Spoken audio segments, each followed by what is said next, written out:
Greetings, humans, and welcome back. I'm Joey Pigtails, and this is vlog number 24, titled Lessons in Short Stack Play, coming to you from Orange City Racing and Card Club and recorded on Wednesday, August 31st.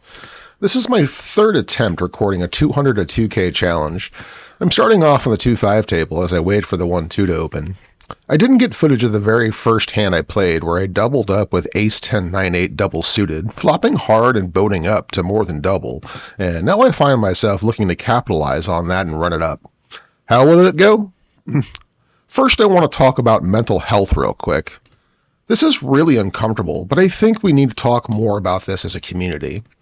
Some of you may have recently heard about a poker player from Michigan tragically ending his life last week.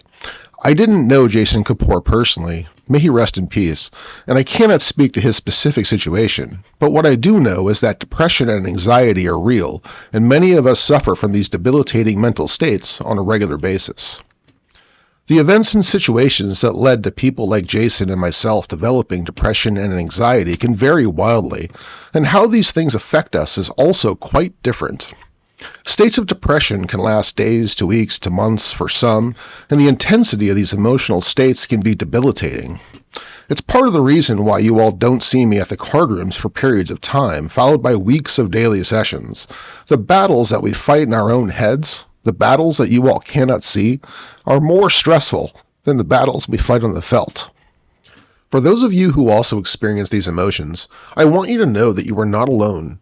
I know it isn't easy to talk about these things, as I myself have fought to hide these aspects of my life from everyone.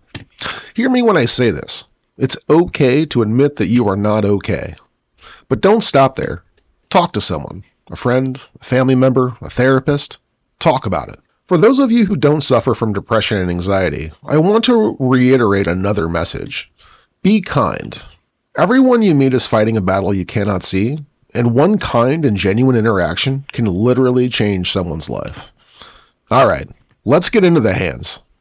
We see a limp from under the gun, then Meatball opens to 20 from middle position. I make the call in the big blind, as does the limper, to a flop of 9-6-2 rainbow, giving me top 2 pair and some backdoor possibilities. We check to Meatball, who bets 25, and I check raise to 75. Now the under the gun player cold calls, and what the hell? Meatball looks a bit perplexed as well, but still comes along. The turn is the 3 of diamonds, bringing in the backdoor flush draw possibility, so I pot it as a semi-bluff. There are hands that I'm ahead of, and hands I'm behind and drawing against, so I'm looking for folds here. AB on my left now jams all in, and Meatball does as well. I've only got about 60 bucks left, so I call off to see I'm drawing to a flush, as Meatball has top set of 9s and AB has a wrap.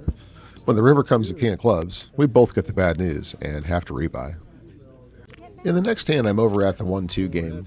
There's a straddle from a player that seems to be really active across from me, and I limp this decent-looking hand from the big blind. Our villain raises to 30, and 2 of us come along to a flop of Jack-10-3-2 diamonds.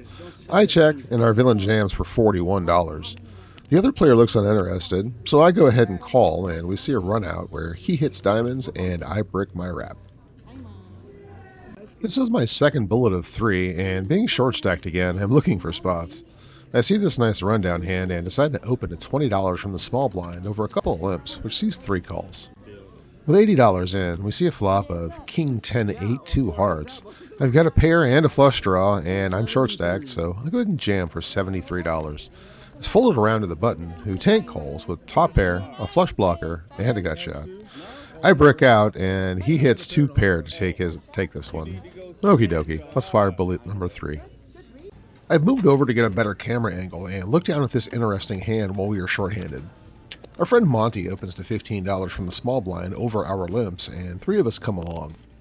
With a flop of Queen 6-5 rainbow, I'm open-ended with backdoor potential. Monty leads for 15, and I'm not folding for that, so I call, as well as one other player does.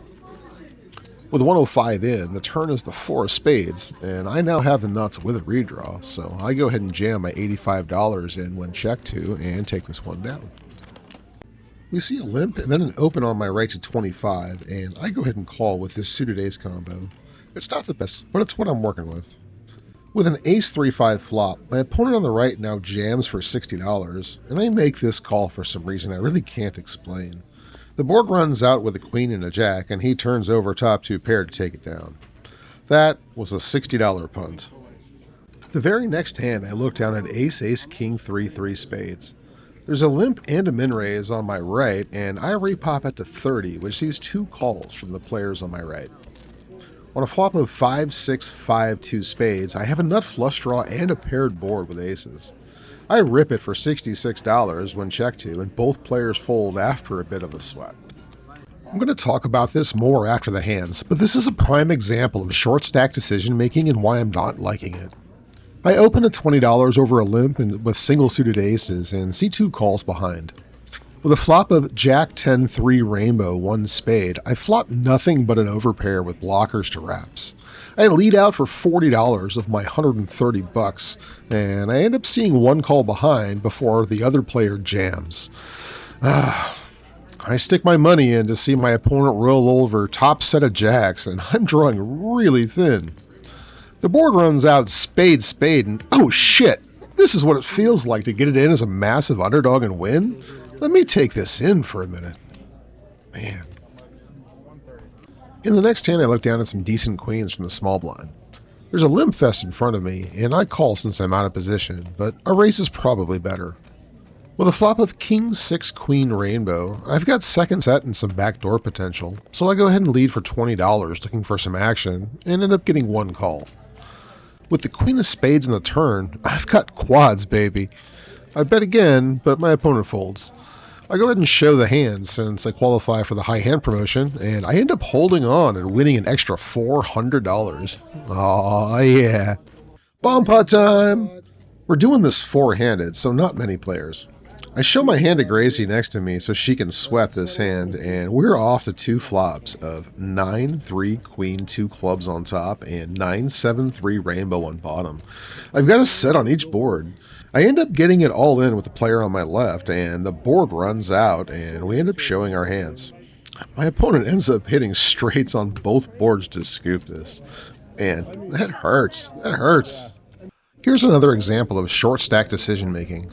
It's almost autopilot, and I honestly don't like that feeling. I look at a somewhat coordinated hand with nut clubs. There's a limp in front of me, a raise to 25, and 4 of us end up coming along. With 125 in, we see a flop of king 9 4 2 clubs. You know how this goes. It's check to me, I jam for $117, I get a call from there on my left, and I end up failing to improve on this run out. My opponent had flopped top 2 pair, and I get to pull out another rebuy. I've been card dead for a little bit and have watched my stack dwindle down to about $100. There's a bunch of action in front of me, and I decide to roll the dice with this somewhat coordinated hand after a raise, a call, and a jam. We end up going 4 ways to a run out, where a pair of kings ends up being good enough to win this pot.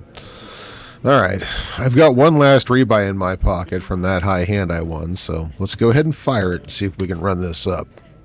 The very next hand I look down at aces. Not the best aces, but aces still. I'm under the gun, so I limp, hoping for the chance to re-raise. The next player obliges with a raise 20, and 3 other players make the call before I get to pop it up to 140, which, as you know, sees 0 folds. With $700 in, we see a flop of king 10 3 all diamonds. What the hell? Alright, someone jams, and I go ahead and fold. Here's another wonky hand with massive multi-way pre-flop action. I limp from the small blind over the button straddle. The guy on my left raises to 20. There's a call. Then Gracie min raises to 40. There's a call for that bet. Then the button jams for $225. I get my $55 in, and we're going 4 ways to a run out of King Jack 8 2 2. And the button has kings again for a bigger boat. Alright, let's talk about this short stack stuff. So, this $200 to 2K challenge thing, I just can't anymore. I'm not necessarily making bad decisions when I'm short stacked. The decisions are relative based upon equities and stack to pot ratios and are more or less correct. However, what I have been doing is placing myself into a situation that isn't optimal when I have the option to be playing much deeper and subsequently make better overall equity decisions. When other players have to worry about the size of my stack when deciding to continue or not, that scenario allows me to create situations where my pure bluffs and semi-bluffs get folds, as well as to manipulate pots post-flop in a variety of ways. It comes down to this. I play better PLO when I'm 80 to 200 big blinds deep, so I'm going to be doing more of that. I've already recorded the hands for the next vlog, and I'm really excited to get to work on those hands, as there were some really incredibly complicated decisions that I had to make in both regular hands and bomb pots, and I'm eager to get those thoughts out. Until then, I'm Joey Pigtails, and I am transparent, reminding you to be a good human. Bye.